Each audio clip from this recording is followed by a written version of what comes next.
Shalom warga kerajaan. Pelajaran apa yang kita mau berikan pada anak-anak kita? Yaitu menghargai dan mengelola keuangan. Kita lihat banyak orang itu bermasalah terutama karena tidak bisa mengelola keuangan dengan baik. Kita belajar pada hikmat yang ada firman Allah yang diterapkan oleh orang-orang Israel, orang-orang Yahudi. Kalau dia punya anak akan diajarkan, ini ada 5 celengan ya. Maka kalau dia punya yaitu $10 ya, $10, maka yang pertama itu persepuluhan. 1. Yang kedua persembahan. Sebab persepuluhan aja itu belum menabur. Ya, ini baru persembahan. Lalu yang ketiga adalah saving, menabur, menabung maksudnya ya, menabung. Ini menabur, ini menabung. Lalu yang ini ya adalah investment, investmentnya $2 ya. Lalu yang lain $5 ini adalah untuk ya kebutuhan sehari-hari. Kalau bisa menekan lebih baik, investmentnya bisa lebih besar. Tapi ini yang paling pelajaran paling dasar sekali. Saya ketemu dengan teman-teman saya yang mendidik anaknya mengembalikan persepuluhan dan persembahan ya dari uang jajan mereka. Karena tidak heran bahwa anak-anak Yahudi biasa berdagang mulai kecil, saudaraku ya. Seringkali yaitu Alkitab itu dirohanikan. Ketika Yesus berkata, do business till I come, ya maka diterjemahkan uang mina dan talenta itu adalah talenta musik, talenta berkhotbah. Tidak sama sekali. Itu berbicara tentang pengelolaan keuangan. Sebab firman Allah mengatakan keuangan itu adalah benar-benar benih, saudaraku ya. Orang kaya menguasai orang miskin. Pelajaran dari ibu saya kepada saya adalah jangan pernah meminjam. Meskipun orang tua saya belum Kristen, itu betul. Nah, sebab teman-teman saya kalau ke pesta pinjam baju temannya supaya keren, pinjam mobil bapaknya. Tidak. Kita diajarkan untuk transparan ya. Dan orang yang menabur kecurangan akan menuai bencana. Tongkat amarahnya akan habis binasa. Dan satu lagi diajarkan generosity. Orang yang baik hati akan diberkati. Has a bountiful eye. Alkitab mengatakan tentang mata jahat dan mata baik. Mata baik itu apa? Selalu belas kasihan pada orang lain. Ya, karena yang membagi rezekinya dengan si miskin. Bahkan dikatakan bukan mata aja, tapi tangan diberkati kalau suka berbagi, saudara ya. Karena itu di dalam hidup saya terapkan apa yang dididik oleh orang tua saya. Ternyata sesuai firman Tuhan, saudara. Ya, jangan pernah meminjam. Pakar perbankan kita yaitu Bapak Mokhtar Yadi. Begitu beliau menjadi Kristen. Sebab ketika waktu orang keturunan Tionghoa itu berpikir gini, kita ini boleh meminjam asal niat mengembalikan atau tidak lebih dari aset kita, ya. Saudaraku, orang Israel tidak pernah meminjam. Dan dia pada waktu tahun 97 sebelum krisis moneter mengembalikan hutang luar negeri berupa dolar dan beliau diselamatkan. Dan apa yang terjadi? Ya, kita lihat Lipo Group jadi naik waktu itu. Saya punya seorang teman, nama perusahaannya PT 46. Saya kira PT 46 itu, maaf ya, BNI 46 saudara. Saya tanya itu ada hubungan dengan BNI 46? Oh tidak Pak, saya tidak pernah meminjam. Jadi berbagailah orang yang tidak punya hutang, ya, dia mungkin dianggap bodoh, tidak cepat kaya, nggak apa-apa. Tapi dikumpulkan sedikit demi sedikit menjadi melimpah. Saya sejak 30 tahun yang lalu mengajarkan prinsip ini dan look at me. Dan orang-orang mengikuti tidak stres pada waktu Corona Academy. Tuhan memberkati kita semua. Biarlah semua saudara tidak ada yang jadi budak karena berhutang. Tuhan memberkati. Amin. Sungguh kami mengucap syukur Tuhan. Oleh karena Engkau baik buat kami. Kami mau membawa persembahan kami hanya kepada-Mu Yesus. Bersama menyembah Engkau. Terima kasih Tuhan.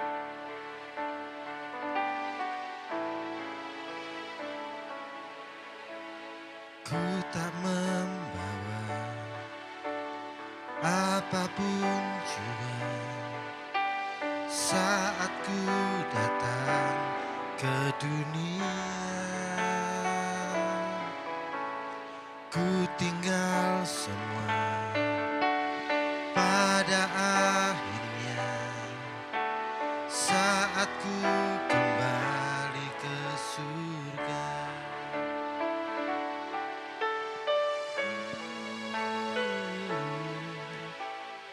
ku tak membawa apapun juga saat ku datang ke dunia. Ku tinggal semua pada akhirnya saat ku kembali ke surga. Inilah yang ku punya, hati sebagai hamba yang mau taat dan setia padamu Bapa. Kemanapun ku bawa, hati yang menyembah dalam roh dan kebenaran sampai selamanya. Inilah yang ku punya, hati sebagai hamba yang mau taat dan setia padamu Bapa. Kemanapun ku bawa, hati yang menyembah dalam roh dan kebenaran sampai selamanya. Dalam roh dan kebenaran sampai selamanya. Dalam roh dan kebenaran sampai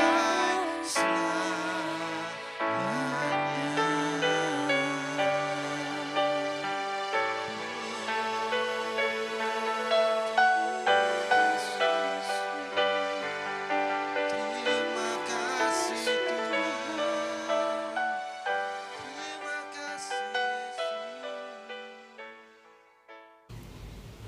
Shalom, saudaraku yang dikasihi Tuhan. Mari kita kembali sama-sama belajar firman Tuhan. Dan terlebih dahulu kita datang kepada Tuhan. Kita berdoa, kita minta supaya Tuhan sendiri memberikan kepada kita roh hikmat, pengertian, dan pewahyuan. Sebab kita tidak mampu hidup tanpa firman Tuhan, karena hari-hari yang sedang kita jalani adalah hari-hari yang jahat. Mari kita datang kepada Tuhan terlebih dahulu di dalam doa.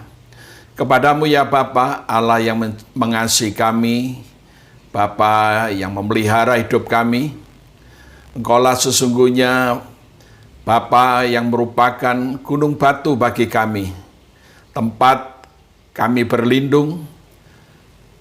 Namamu adalah nama yang dahsyat, sebab setiap orang yang datang kepadamu, yang mencari Engkau dengan sungguh hati, akan bertemu dengan Engkau dan akan boleh mengalami pemulihan, mengalami pertolongan, kekuatan yang daripadamu. Mari hari ini Tuhan Engkau berfirman kepada setiap kami, supaya kami boleh mengerti, sehingga kami boleh aktif juga dalam hidup kami, untuk memperhatikan kehidupan kami hari lepas hari yang kami jalani, supaya perlindungan-Mu nyata dalam hidup kami. Terima kasih Tuhan. Mohon Roh Kudus menolong kami semua, menolong hamba-Mu untuk menyampaikan kebenaran firman-Mu, sehingga kami boleh mengerti Tuhan, bahwa di dalam Engkau tersedia berkat yang luar biasa dalam hidup kami. Terpujilah nama-Mu di dalam nama Tuhan Yesus. Amin. Saudaraku yang dikasihi Tuhan, bersama-sama dengan saya, saudara sama-sama belajar akan satu kebenaran yang saya beri tema adalah cara Allah melindungi kita. Mungkin saudara bertanya, bagaimana kita bisa tahu cara Tuhan untuk melindungi kita? Kembali lagi kita harus melihat di dalam kebenaran firman Tuhan, bahwa Tuhan mampu dan sanggup menolong kita, melindungi kita. Terutama pada hari-hari yang jahat ini, kita sungguh-sungguh memerlukan perlindungan daripada Tuhan. Alkitab sudah mengatakan dialah gunung batu kita, dialah perisai kita. Kita tahu semua itu. Namun kerap kali kita acuh tak acuh, kerap kali kita hidup semau kita, sembrono dengan hidup kita, sehingga perlindungan Tuhan itu tidak nyata dalam hidup kita. Mari terlebih dahulu buka Alkitab saudara, saudara sama-sama belajar kebenaran firman Tuhan yang terambil dari Efesus 5 ayat 15-17. Efesus 5 ayat 15-17. Firman Tuhan mengatakan, karena itu perhatikanlah dengan seksama bagaimana kamu hidup. Janganlah seperti orang bebal, tetapi seperti orang arif.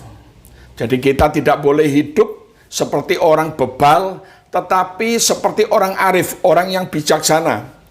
Dan pergunakan waktu yang ada, kesempatan yang ada.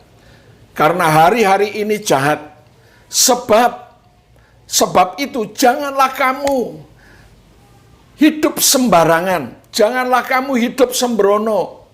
Tetapi usahakanlah supaya kamu mengerti kehendak Tuhan. Alkitab ini mengatakan bahwa kita tidak boleh untuk hidup semau kita. Nah, mari kita melihat mengapa kita ini harus mencari cara Tuhan yang melindungi kita. Alasannya apa? Bukankah Tuhan itu mampu melindungi kita? Bukankah Tuhan itu sanggup memproteksi hidup kita? Setiap kita ketika awal-awal pandemi, Mazmur 91 begitu laris, begitu menjadi mazmur ayat-ayat yang membuat orang-orang percaya mau tidak mau memiliki, mengalami, memperkatakan ayat Mazmur 91. Nah, saya mencoba untuk mengerti, untuk saudara mengerti mengapa kita harus mencari cara Allah untuk melindungi kita. Nah, lewat bacaan tadi kita mengerti, sebab kerap kali ini kita tidak memposisikan kehidupan kita dengan cara yang benar. Mengapa kita mencari cara Allah melindungi kita? Sebab kerap kali kita dalam menjalani kehidupan ini kita keluar jalur. Kita tidak berada di dalam proteksi Tuhan sesungguhnya. Karena itu bacaan tadi kita mengingatkan kita, paling tidak ada 4 alasan yang membuat kita harus mencari cara Allah untuk melindungi kita. Yang pertama tadi dikatakan kita kurang, bahkan tidak memperhatikan bagaimana kehidupan kita. Bagaimana kita menjalani kehidupan kita. Itu yang pertama. Kita tidak memperhatikan. Kita hanya hidup sekedar hidup, tapi kita tidak pernah mewaspadai bagaimana kehidupan yang seharusnya kita jalani di hadapan Tuhan.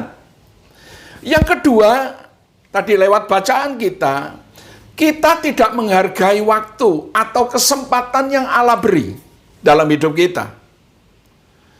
Kita tidak menghargai kerap kali karena kita tidak punya tujuan hidup. Sepertinya hidup ini ya berjalan begitu saja. Ya, kita bangun, kita mandi, kita makan, kita bekerja, pulang, ya sudah seperti itu. Artinya sepertinya kehidupan ini cuma melakukan aktivitas tanpa ada tujuan. Sehingga kita kerap kali waktu-waktu senggang kita, waktu-waktu yang diberikan kesempatan oleh Tuhan kepada kita kurang menghargai. Kesempatan yang Allah beri kita kurang memperhatikan. Karena itu kita kerap kali bertindak sembrono. Tadi Alkitab mengatakan bahwa kerap kali kita ini sembrono, kita hidup sembarangan. Nah, Alkitab ini juga menerangkan kepada kita bahwa hari-hari yang di mana kita hidup saat ini merupakan hari-hari yang penuh dengan kejahatan. Saudara bisa mendengar, saudara bisa menikmati, saudara bisa melihat di media sosial atau di TV, di televisi, saudara bisa melihat bahwa hari-hari yang kita jalani merupakan hari-hari yang penuh kejahatan. Paling tidak tadi saya mengatakan ada 4 alasan. Kita kurang, bahkan tidak memperhatikan kehidupan kita. Kita tidak menghargai waktu yang diberikan oleh Tuhan. Yang ketiga, kita kerap kali bertindak sembrono dalam hidup kita, semau kita. Dan yang keempat, harus engkau dan saya sadari bahwa hidup kita pada saat ini adalah hidup yang penuh kejahatan. Nah, tentunya saudara akan sama-sama belajar bagaimana cara Allah melindungi kita sebagai orang percaya.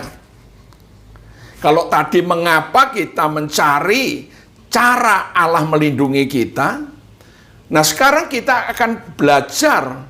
Kalau kita sudah tahu alasannya, kita sekarang belajar menemukan bagaimana cara Allah itu melindungi anak-anaknya, melindungi saudara dan saya. Supaya mudah diingat oleh saudara, saya memberikan ada 3B yang harus kita lakukan. Yang pertama adalah berdoa. Mazmur 32 ayat 6 mengatakan, sebab itu hendaklah setiap orang yaitu saudara dan saya atau siapapun, setiap orang saleh berdoa kepadamu.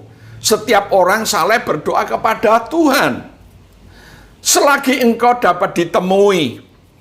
Sesungguhnya waktu banjir besar terjadi, itu tidak melandanya atau tidak menghempaskannya atau menghanyutkanmu. Jadi hal yang pertama supaya saudara tetap mengalami perlindungan Tuhan, jangan lupa saudara berdoa. Karena Alkitab tadi mengatakan bahwa ketika bencana, ketika musibah terjadi, kita akan diluputkannya. Kita tidak dihanyutkannya. Saudaraku, kerap kali kita menjadi orang Kristen berdoa, itu merupakan seperti sebuah, karena orang Kristen itu baru mau berdoa dengan sungguh-sungguh ketika masalah itu datang. Ketika persoalan itu menimpa, ketika kesusahan itu datang, ketika kesulitan itu datang. Tidak salah sih. Tapi Alkitab ini mengajar kepada kita, sebelum banjir besar terjadi, sebelum masalah besar terjadi, biarlah engkau dan saya belajar berdoa kepada Tuhan. Berdoa itu artinya engkau sedang membangun kedekatan dengan Tuhan. Berdoa itu sedang engkau membangun relasi hubungan yang dekat dengan Tuhan. Jangan menjadikan doa sepertinya senjata pamungkas. Artinya berdoa ketika masalah datang. Saya percaya Tuhan tetap akan tolong kita. Tapi alangkah baiknya ketika saudara membiasakan diri berdoa sebelum masalah terjadi. Sebelum persoalan menimpa kita. Sebelum musibah terjadi dalam hidup kita. Itu alangkah indahnya. Sebab dengan berdoa kita membawa hidup kita di dalam proteksi dan perlindungan Tuhan.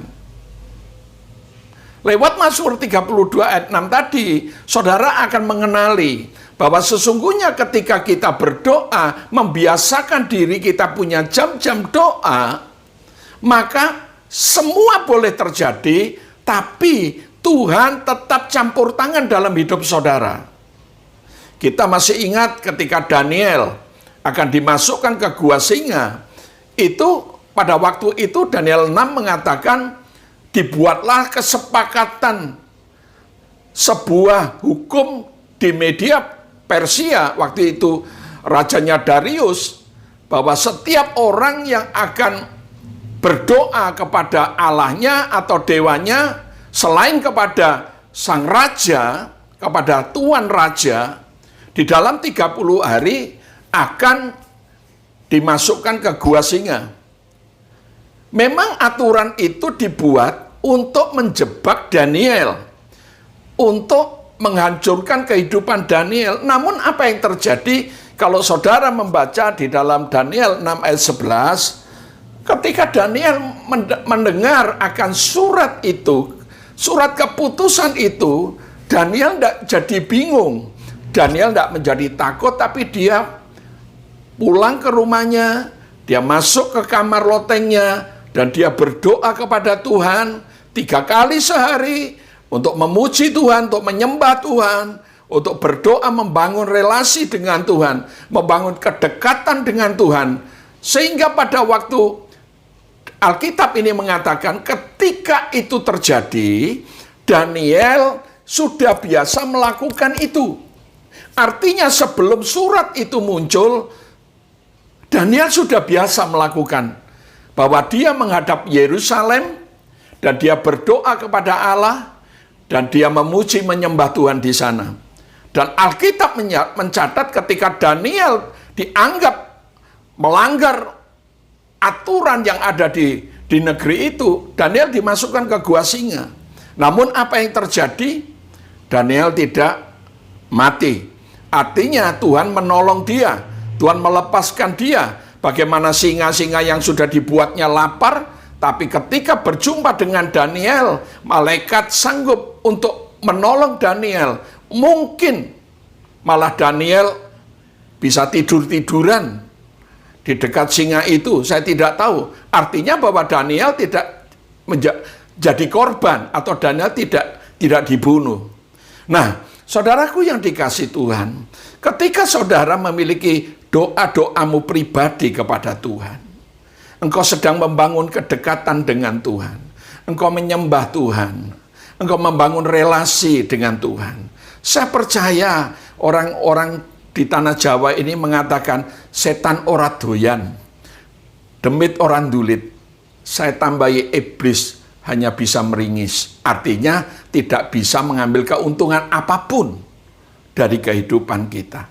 Orang yang suka berdoa secara pasti saya pastikan akan diluputkan oleh Tuhan, diluputkan oleh Tuhan oleh bencana apapun ketika kita membangun sebuah relasi dengan Tuhan.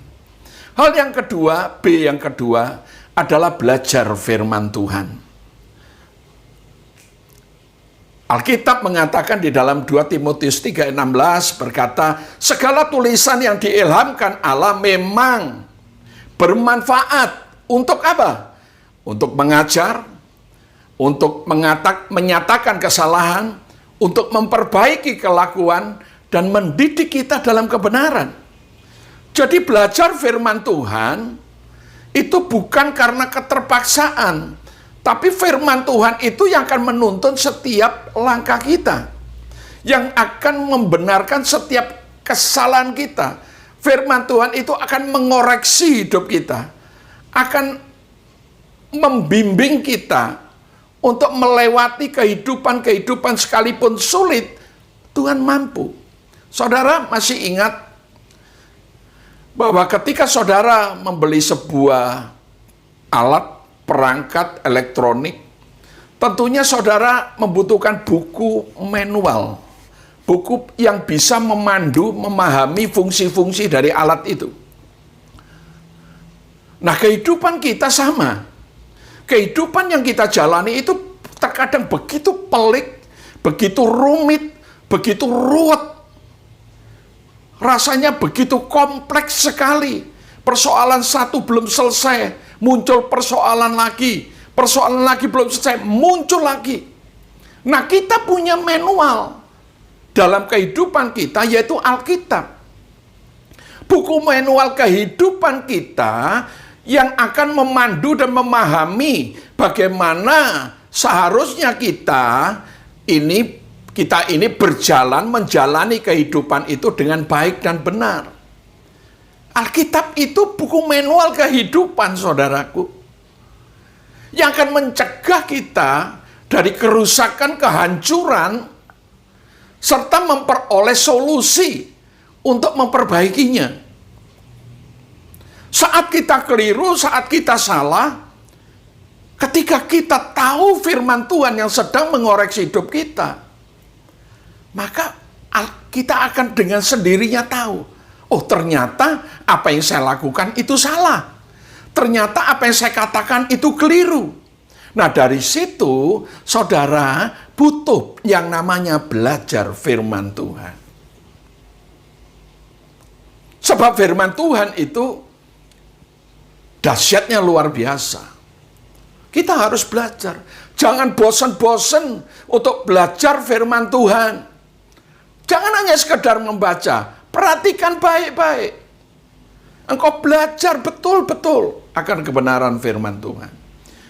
B, yang ketiga, ini mungkin sedikit mengagetkan saudara. Bagaimana supaya cara Allah melindungi kita itu sampai dalam kehidupan kita? B, yang pertama sudah jelas berdoa. B, yang kedua belajar firman Tuhan. Tapi ada satu hal lagi. B, yang ketiga, yaitu bencilah kejahatan. Mazmur 97 ayat 10 mengatakan, hai orang-orang yang mengasihi Tuhan, yang mengasihi Allah, bencilah kejahatan. Kita boleh membenci, tapi cuma dengan kejahatan. Kita boleh membenci hanya untuk dosa. Kenapa kita harus membenci kejahatan? Karena kita tidak mengasihi Tuhan, kita tidak dapat mengasihi Allah, atau berkata, aku mengasihi Tuhan, sementara saudara tidak membenci apa yang Dia benci. Saya ulang kembali. Kita tidak dapat mengatakan saya mengasihi Tuhan kalau kita tidak membenci apa yang Allah benci. Mazmur tadi jelas mengatakan, sebab hal-hal yang dibencinya, kenapa Tuhan mengingatkan kita untuk membenci kejahatan? Sebab hal-hal yang dibencinya dapat merusak dan menghancurkan orang-orang yang Ia kasihi. Allah membenci semua hal yang merusak kasih. Allah tidak bisa melindungi saudara dan saya, sementara saudara dan saya tetap dan terus hidup dengan apa yang dibencinya.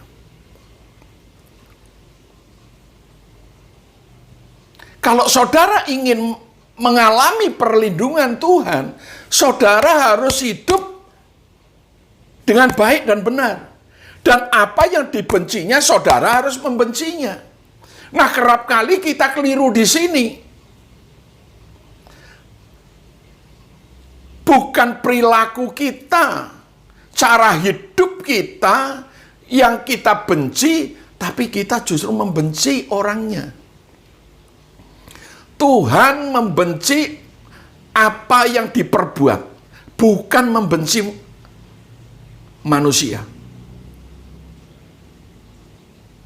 Nah, mari kita mengerti hal ini. Karena lewat kita mengerti cara Allah melindungi kita, saya percaya proteksi ilahi, proteksi Allah akan terjadi dalam hidup kita. Versi The Passion itu di dalam Mazmur 97 ayat 10 itu jelas, saudara. Lebih jelas. Dia mengatakan, dengarlah hai orang-orang yang mengasihi Allah, bencilah kejahatan. Mengapa? Pemazmur dapat mengatakan, dengar, oh hai orang-orang yang mengasihi Allah, bencilah kejahatan. Karena Allah dapat mencegahmu dari kesalahan. Perhatikan baik-baik. Ketika kita membenci kejahatan, kita akan terluput dari kesalahan dan Dia akan melindungimu dari kuasa jahat. Ketika kita membenci apa yang dibenci Allah, kita akan diproteksi dari kesalahan kita. Kita akan dilindungi dari kuasa jahat. Karena itu tadi saya mengatakan mengapa kita harus mencari cara Allah untuk melindungi kita. Bukankah Dia mampu melindungi kita? Sebab kerap kali kita memposisikan diri kita di tempat yang salah. Saat kita menjalani kehidupan ini, kita berada di dalam keadaan yang salah. Nah, mari sama-sama kita belajar apa yang dibenci oleh Tuhan. Di dalam Amsal 6, saudara akan menyaksikan di sana Amsal 6 ayat 19, ayat 16 sampai 19.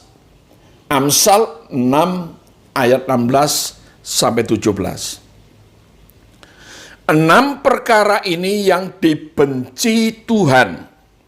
Bahkan 7 perkara yang menjadi kekejian baginya. Jadi, jangan saudara pikir bahwa Allah adalah kasih, Allah tidak membenci. Yang Dia buat memang Dia mengasihi semua orang, tapi Dia tidak mengasihi semua hal. Saudara paham itu? Dia mengasihi semua manusia, tapi Dia tidak mengasihi semua hal. Termasuk perilaku sikap kita, perbuatan kita, apa yang kita lakukan, apa yang kita katakan, termasuk di dalamnya. Nah, Alkitab ini mengatakan ada 6 perkara ini yang dibenci Tuhan, bahkan 7 perkara yang menjadi kekejian baginya. Apa itu? Yang pertama, mata sombong, keangkuhan hidup. Ini merupakan kanker rohani dalam hidup kita, yang dapat memakan damai sejahtera, yang dapat memakan sukacita, yang bahkan memakan akal sehat kita. Keangkuhan hidup, menganggap orang lain lebih rendah. Karena engkau lebih pandai, karena engkau lebih kaya, karena engkau lebih hebat. Kalau itu menjadi dasar keangkuhanmu, maka Alkitab mengatakan kita sedang berada di posisi yang dibenci Tuhan. Mata sombong, lidah dusta, suka berbohong. Suka berbohong itu senang menebarkan fitnah dan gosip. Kesenangannya seperti itu. Lidah dusta, tangan menumpahkan darah orang yang tidak bersalah. Ini orang yang memiliki rencana untuk mencelakakan atau membunuh orang. Boleh dikatakan pembunuhan berencana.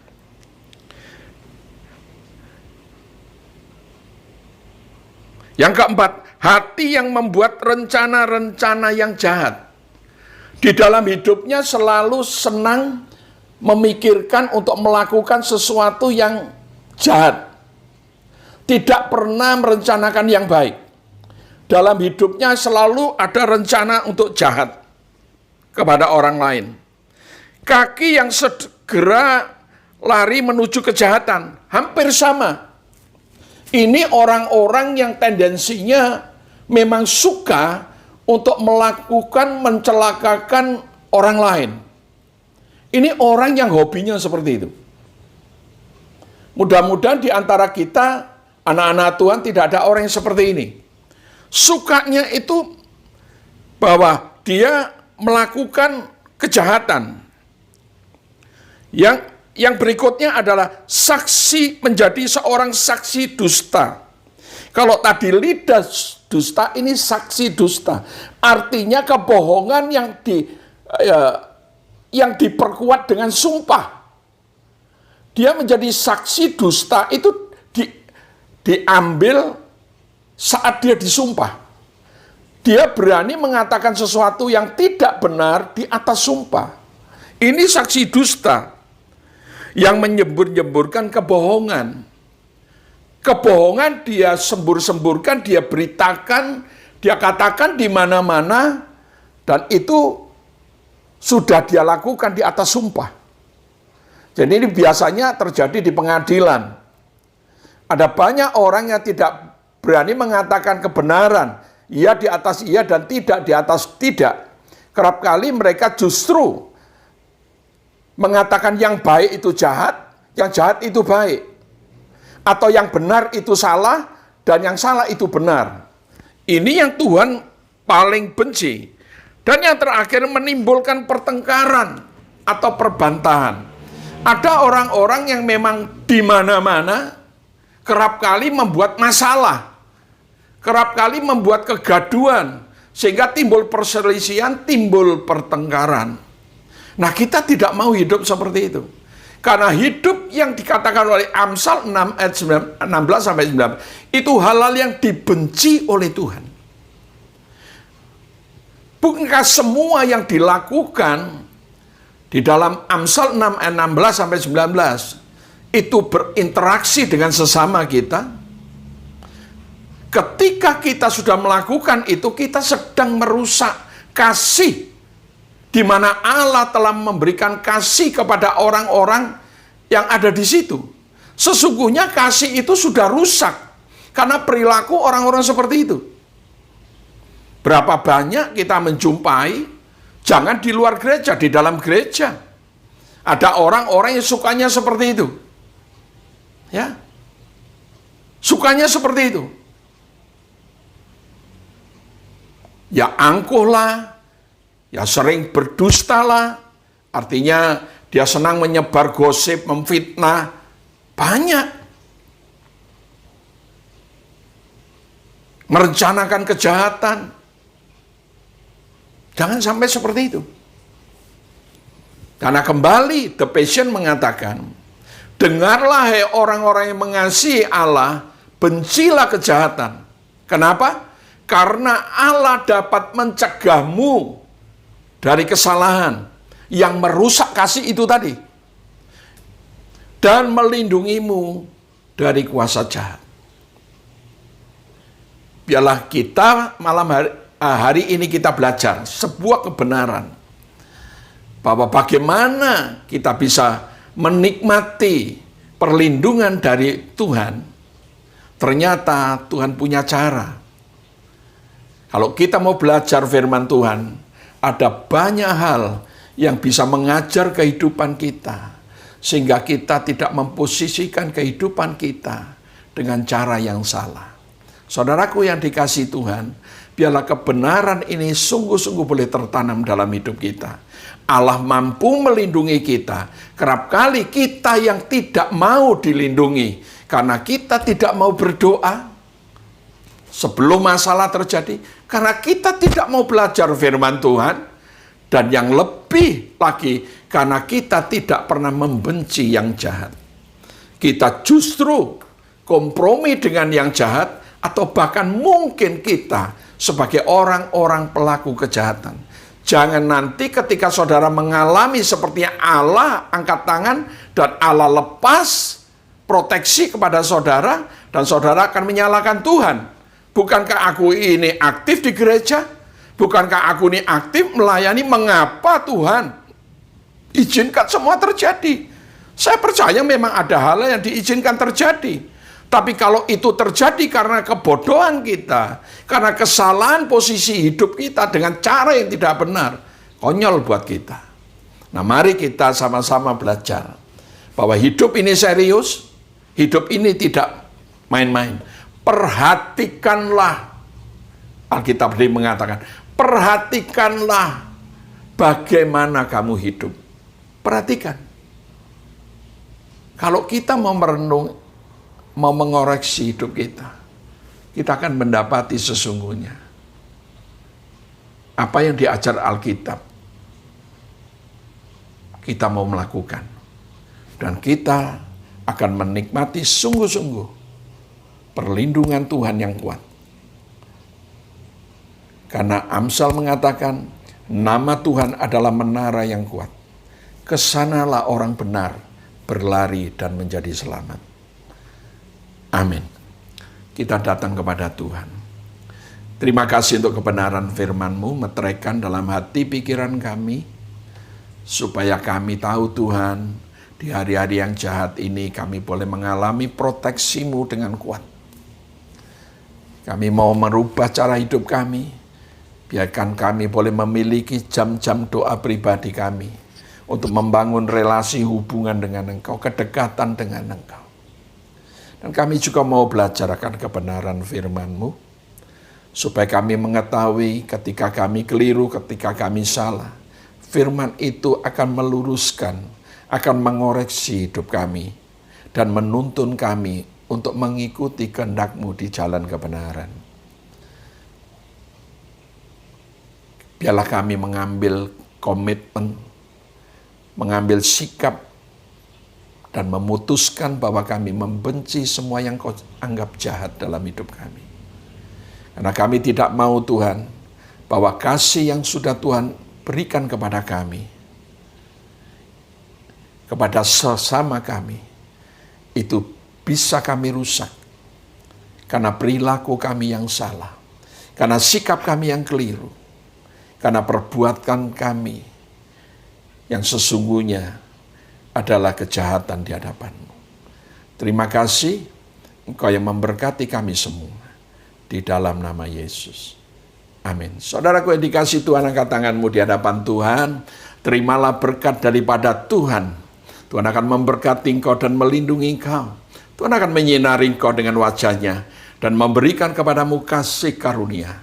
Tuhan selalu menghadapkan wajah-Nya kepadamu untuk memberikan engkau damai sejahtera, kekuatan yang melimpah-limpah, mulai hari ini sampai Maranatha, bahkan sampai selama-lamanya.